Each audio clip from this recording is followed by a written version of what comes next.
Welcome back, everyone, to the OGN Heroes of the Storm Super League, sponsored by Hot 6. My name is Wolf. With me is Moonglade. We are going to go straight into our first draft now on Cursed Hollow. Finally, we've fixed the issue. And it was really just a ploy to delay it an hour and a half so everyone could filter in and make it in there and ensure just such a magnificent crowd here It is incredible. It's like almost completely filled, if not completely filled at this point. But it's time finally now, guys, to get this started. I know you all been waiting. It's been a frustrating long period for everyone involved, but basically it was just an FPS issue with Crazy Moving and SC's PCs. They were running the wrong version of 32 or 64-bit, and it's been fixed now. Pretty unusual issue, but I'm glad it got resolved. No one wants to be playing with a disadvantage, especially when the stakes are this high. All right, it's time for that first draft, Moonglade. Here we go. First ban goes to DK.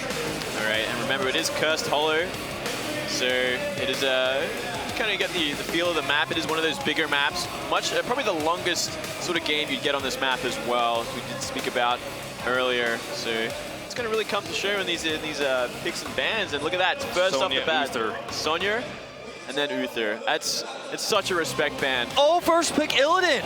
Wow. Expected to see either Johanna or Jaina there. We're going to see Johanna and probably Jaina as well from Black. They're very flexible.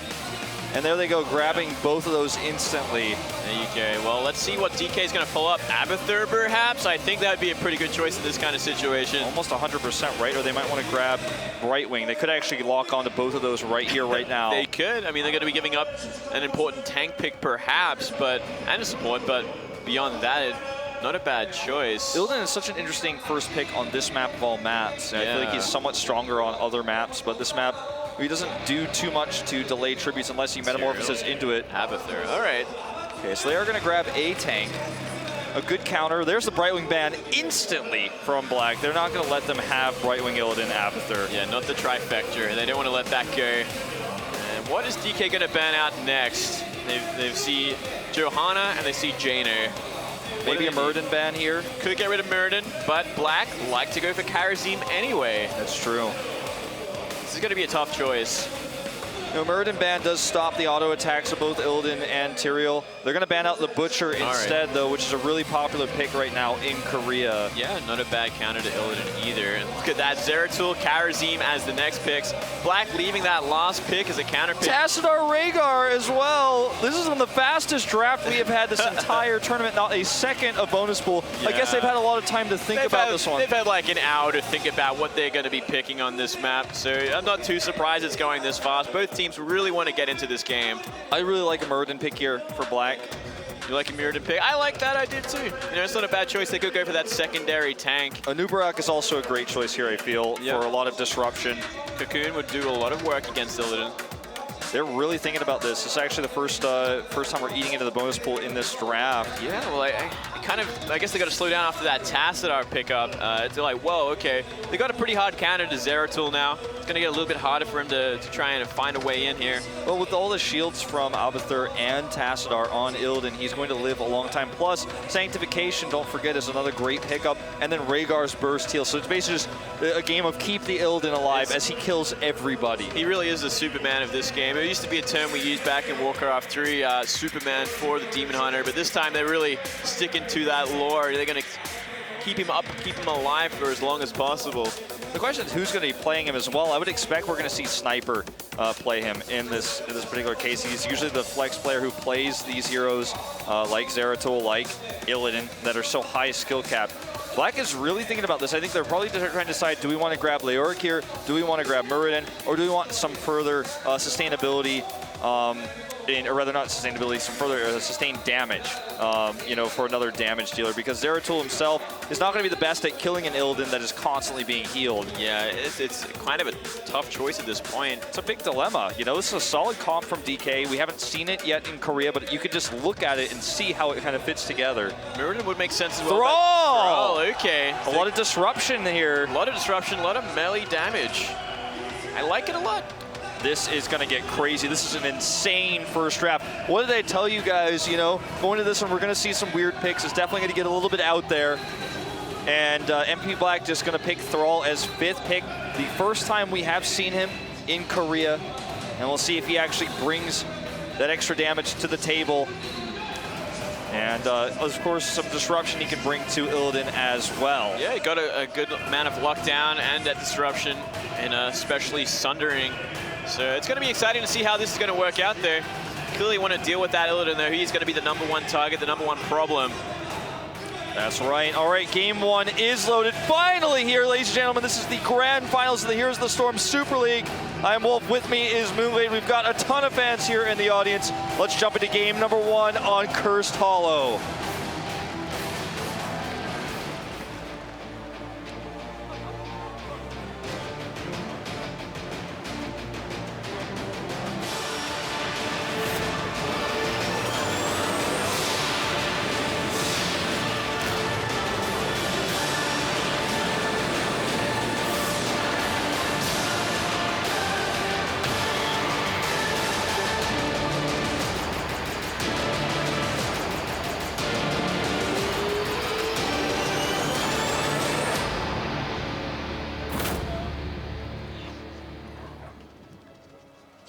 Welcome to Cursed Hollow for set 1 of the grand finals here.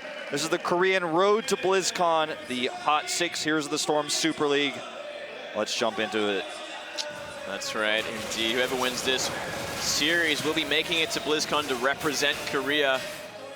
And looking at how the laning's starting off here as well. We actually see 4 in middle for Team DK. And you're going to be doing that rotating style, at least clearing out that mid before rotating down to bottom. Sticking together, got to babysit that Illidan, at least for a while. Just taking out the talents here quickly to see if there's anything crazy coming up. Looks like everything is pretty standard, except we do see Rhaegar grabbing an upgrade to his Lightning Shield first, instead of that Chain Lightning. And we do see Tyrael going for damage on his Smite. And we also see Tassar is grabbing Conjurer's Pursuit, so a little bit of a long game kind of style rather than just trying to get that mana back in the lane early game. That makes sense. I mean, considering the map, how big this map, how long this game is going to go, quite possibly going to see the longest game on this map. Sure. You know, there's a lot of mercenary camps on this map as well. Each one will give a globe, as well as bosses that you're going to want to take, and the tributes give globes as well. So a lot of extra globes to be grabbing with the team. And looks to be roaming a little bit as well, potentially. All right, well, Sake holding up the top lane by himself. Karzim, you know, rotating up every now and then just to help clear, and then coming back down. No real commitments from either side in terms of aggression early on. As I say that, looks like they're looking for Noblesse, but Condemned just out of range. Now, do you think we're going to see Sundering, you know, that big heroic that rips through the ground and knocks everyone apart, or are we going to see Earthquake here from Thrall? I feel like we're going to see Sundering. I feel like it's certainly a good map for it. It's going to really displace the team of DK, and it makes a lot of sense as well, considering how many choke points, how many awkward places they got to fight for those tributes on this map. I think it certainly will be the choice. I think so too. If you can actually disrupt all the healing all at once on Illidan, as well as stun him and burst him down with Jaina, especially in the late game, then you could also set up for a Void Prism with that Sundering as well. So I feel like it's definitely the easy way. They get a lot of burst. Yeah, and Condemn can set up all of these things by pulling everybody together. It's, you know, the theory is there. We'll see it in practice if that works out. I kind of get that impression from them. But I'm excited to see this Tassadar once again. Tassadar been such a great hero for DK in the past. And here we go. The first tribute has spawned. Looks like MVP is going to try to set up to stop those heroes from rotating up, deciding to go up here instead. We did see Tassar use his Oracle to try to gain vision, but he didn't get much. They cannot waste too much time on the tribute either, as they'll be losing Soak in the lane. Sign actually buying a lot of time to cap that tribute as well. They're rushing forwards. They're going to delay it, so it's going to be a team fight here. SC goes in with Aldruin's Might to try to delay as well, taking a lot of healing here to survive. Definitely a better fight so far for MVP. And they're going to push this back. There could be another Aldruin's to delay, and there it is. Yeah, he's going to buy a lot of time at this point, especially with Tassadar there. Just keeps dropping the Psionic Storms. And while this is all happening, Abathur is bottom, soaking the lane. That's really important to note. Okay, Noblesse jumping in with SC as well. Sake getting very low. He's shielded, but it goes down regardless. SC is going to get low for it as well, but don't forget he can actually blow up, and he might grab Lockdown. Lockdown goes down anyways. And Sign might go down as well. He's on the chase. I think he will. I think there's no escape for him. He's just simply going to buy time like we've seen him do in those highlight videos. Down he goes. That's what Sign does really well, but now they're a whole level behind and an entire talent tier behind as well. Yeah, they do have that such an advantage at this point, and it's all because of Abathur down bottom. While this was all happening, they just found a bad fight. Illidan got to do his work, and he survived the entire time. Oh man, Bruise now is Black, and they're going to have to find a way back into this game. The bot push was going on with Giants, mind you, as Abathur was down there, so a very strong push. In fact, losing already their gate, and we'll lose both cannon towers as well, it looks like. Yeah, unless Jaina can do something about that. We do see a rotation with Illidan and Tyrael down there as well. So they will solidify a lead, an entire level at this point in the game, 4 minutes 30 in. They're looking pretty solid going into this early game. Yeah, the early game I feel is definitely where DK is going to shine with this comp. That's where they want to shine, using the split push potential of Abathur as well as the gank potential of Illidan. In the late game, the idea is still there, but I feel like the comp from MVP Black is overall better when it comes to that late game, if we get there. It gets a lot more dangerous, that's for sure, especially for Illidan. He has to be on top of his Metamorphosis, and everyone else has to be on top of helping him survive that burst damage. Saki getting way too far ahead in the bot lane here is going to get picked off by a massive gank. Even Jaehyun was coming down to join the fun, but wasn't even necessary. That was kind of a weird gank as well. I guess he just underestimated the damage that could come from Illidan and the Abathur all at once. Oh man, and now already Crazy moving on top of the Tribute here alone. Sign can easily shield Glare him at the last second to delay, but he's going to go right into that second channel, and now he's supported. I think they're going to have to give the second Tribute up. They will, and that's actually danger zone right now. When they get 3 Tributes, that means the curse spawns, and they will get even further ahead. We did see a small Giants push to the top, and they're going to go for boss here. Wow, if they're going to sneak this in, it's going to be the perfect time for that 3rd Tribute. We saw a weak response to that gank in the bot lane, which caused some problems for sure. Let's see if this boss ends up being worth it, because it hasn't scaled that much yet in this early game, and they're actually going to lose cannon towers in the mid lane. I think it's worth it. I mean, look, they're about to hit level 10 as well. Everything is going to be in their favor. They cap it. It's going to be pushing the top lane while that Tribute spawns, and they gave up a couple of towers for it. I think that's worth it. And look at this. They're going to try and counter cap their boss. Not confident enough there. We know that because a Tribute spawned twice to the top lane, it should be now in the bot side. So going for the boss here would allow them to rotate back. But because DK is on point, they realize this rotation was happening. They are going to deny this. And MVP is not, they're not confident enough to take a fight without their heroics. They're just going to let it go. I don't think that DK will try to take the boss while they're defending. There's a very small window, though. They may. I think they will. I think they can as well, considering how far away they are. They're on the other side of the map, and they don't even have their heroics yet. And don't forget, still going to be down a level. Yeah, don't forget, during all of this, Abathur is pushing the bot lane.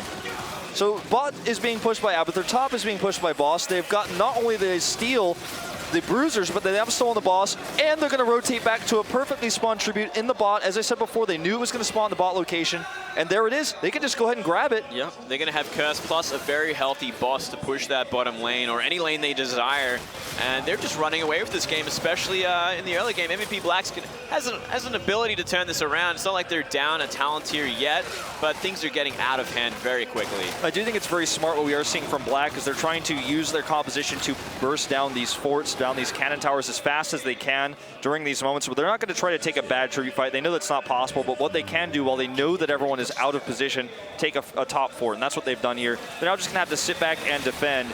They probably want to split into different lanes so they can actually get the most out of this defense in the experience. Notice Abathur has tunneled up to the top again, and he's going to continue to push that lane where it's nearly taken out. Yeah, and they're going to be taking this middle fort as well, and even work on the towers here, just getting further and further ahead in experience. They want to get to that level 13 talent here, so they can have a huge advantage when that curse disappears. We do see all these talents coming out here for heroics. They're collapsing, but they're down a very important level at this point. Are they actually confident enough to fight? The team is kind of split up at this point, but still, they got to be so careful, MVP Black. If they can stun into a water elemental on top of Illidan and then sundering the team, perhaps even with a condemn, it's a fight they could take. They have good initiate, and I feel like their late game is strong, but it's almost as if DK doesn't ever want them to get there. They've actually now eliminated all 3 regular forts. They're all gone. The momentum is so heavy in DK's favor right now, and they're just maintaining map control, capping every merc they can, whether it be on MVP Black's side or not, and they're up 2 levels now, and they're continuing to just dominate. They're just constantly taking every Merc camp off the map. This is the last available one. Every Merc camp on the map is red. It's DK's. They own the map. It belongs to them, and they're not taking any risks here in this mid game. Also, a pretty important thing to note is Zeratul does have Shadow Assault, not Void Prison. Which so, that's a pretty different sort of style we do see. Very rare that we see Zeratul pick that up, but clearly looking to just assassinate that Illidan if he has a chance. Yeah, it's just going to be very difficult to do so with so much protection for him. I almost question the pick. You know, how much is he really going to get done with this? We'll soon find out. He is roaming a lot, Kyocha is, so you might be able to find something if Illidan is just in the wrong place at the wrong time, but notice that's not how DK is playing. The only hero that's split off from the group is Abathur, who's constantly pushing the bot lane with Mercs most of the time because they've taken every Merc on the map. Yeah, very smart rotations there. And we're going to see a bit of a trade here. SC isn't too far from his allies there. And MVP Black, they're looking for a team fight that they can take advantage of. And looks like they're going to try for it now, continuing on SC. Yep, SC taking a lot of damage, but he's so tanky at this point. And here we go, 7-sided strike going in here, but it's not enough damage. SC teleports away. Great Ancestral and on Jaehyun as well, just self-healing himself there. Noblesse getting low as well, though. SC very low. They do turn it around there. Illidan still healthy enough to fight. Yep, still healthy enough to fight. All heroics on cooldown at this moment in time. And SC up here at the front just wants to jump in and do that explosion after he dies. Sake very smartly puts the ice block on, but there's follow-up there from Noblesse, going to finish the job. Really smart move there by SC because the ice block, yeah, it's what's going to save him, but it doesn't matter because it stops him from moving in that moment. Sign's going to do what he does best and just run behind Keeps. He's going to buy time, but unfortunately it's for nothing. He's just going to be going down, just delaying his death. Next tribute has spawned. So we're going to start over again. Level 16 now to 13. Yeah, Blood for Blood's online at this point, as well as just those incredibly difficult talents to kill Tassadar with while he's got his Prescience, as well as his advanced healing that he's going to have on that disruption wave, or dimensional shift, excuse me. I got that out there, finally. You got it. You're fine. But yeah, a huge talent lead. Stone Skin for Illidan means he can survive a lot more in these fights as well. Yeah, he's got a lot more survivability at this point. See, Rhaegar takes also another healing talent. And look at this, they have been spotted once again. They can't fight this, but only Illidan's there to disrupt them for now. All right, we're actually going to see the 7-sided strike burst down Illidan instantly. And this is actually a good opportunity here because without Illidan, they have very little damage. And look at that, multiple stuns here from Johanna. Sniper getting very low. It looks like he may be able to escape here. Of course, it's just a clone. SC. Man, somehow SC gets out of there. They're running for their lives. It's crazy moving. He should be able to escape there. It is Tassadar. He does live forever. With Illidan's still down for 20 seconds, this is an opportunity to push some lanes and perhaps take an objective like Boss, where they are rotating towards. It's a very risky thing to do right now, and they don't have level 16, but they're going to go for it anyways. They're going to try, but everyone's coming back up, and everyone's pretty healthy enough to fight this. Illidan, a few seconds away. If they can buy enough time and stop them from capping it, they will have a great team fight on their hands. Oh, looks like SC might be wanting to be the one to engage. Ice block goes down here for Sake, so it is on cooldown. And SC comes in to deny another 7-sided strike. And it's crazy moving, getting very low. He may get down. He may go down here. Trading with Sake here. They're trying still again. Trading in the bus pit here. Who comes out ahead? It looks like it's actually going to be DK. Oh, definitely so. And SC doing so much damage there. A 4-for-1 trade. And don't forget, during all of this, Abathur is still pushing the bot lane. That keep is getting very low. They've got the boss up. Oh, they're looking to take down Lockdown as well and make it in a complete team wide. They might just have it. It was just way too ambitious to try to take that boss when everyone's cooldowns were still up. A reckless move, and man, did they pay for it. They're going to be paying with keeps. And SC turned that fight around. It was nearly, at least they might have lost the fight, but they might have gotten the boss. But SC with that judgment, knocking everyone off of the capture point, standing in there, doing that AoE damage with his death. He's almost just suiciding in these fights, and it's won him a lot of the time. We saw a very early ice block used by Sake as well, so he was not able to stay alive in that engagement. I'm loving this Tassadar as well, just doing so much damage to the back line with Archon. And we did see it in that fight too, just completely distracting Sake, stopping him from doing what he needs to do, which is completely annihilating Illidan. Well, one keep almost certain to fall in the bot lane with the next wave of minions. The top keep is very low. And DK is one tribute away from the curse, so they can actually let this tribute go, or they can contest it. They're 2 levels up. I think they just take it. I think they take it, and I don't think MVP Black can really do anything about it at this point. I'm sure they're going to rotate out and fight for it because they don't want to be dealing with another curse, but they've been losing team fights time and time again. Maybe if they can find Illidan and take him down, or they might even be trading the curse for the boss. That's what they want to do. They also maybe want to debate a fight at the boss, expecting that DK would let the tribute go and they would try to steal the boss. Kyocha is here to delay, and he will do so, but only for a brief moment. Oh yeah, looks like they're not going to actually take the bait after all, except Illidan has actually spotted that they're at the boss. It's going to force MVP Black. They cannot actually even attempt this at this point. Yeah, they're just going to rotate down and deny it. MVP Black is going to have to retreat. They bought a lot of time with this. And Abathur doesn't have the craziest bot push going on right now, so this is a good move overall from Black. They capped it. Kyocha actually too slow rotating back up top there. Outmaneuvered, and they didn't even get the boss for it after all. Oh, Sundering here totally wasted as well. Oh, Seven-side strike on Tassadar, never going to be what you want. Completely whiffed there, and here we go. Judgment has been initiated. And Noblesse is up there in the front with so much healing on him. There's a perfect Ancestral. He didn't even metamorphosis yet. Now he's going to do it, jumping in on top of Lockdown. SC at the back, mounting up to try to come back in for some more damage. Oh man, Abathur had a little bit too late, but he's still staying alive. So much survivability on this Illidan. Yeah, and he's just 2 levels up as well. SC in the front lines now as he recovers a lot of that health. Look at how quickly he goes back up. Is Sign going to be the next target? He's so low. Oh, they turn it around though. Capping Rhaegar. Oh, and a big stun here. Goes down onto SC as well. He's getting very low. And Noblesse probably wants to back off here. He's on top of Sake, wants him here. He can live forever at this point. He's getting pretty low. Oh, finally goes down. Just fighting under the core is never going to be a good thing, but I guess they're fighting while this curse is doing so much damage. Yeah, just continuing to push forward now is Sniper even on that clone.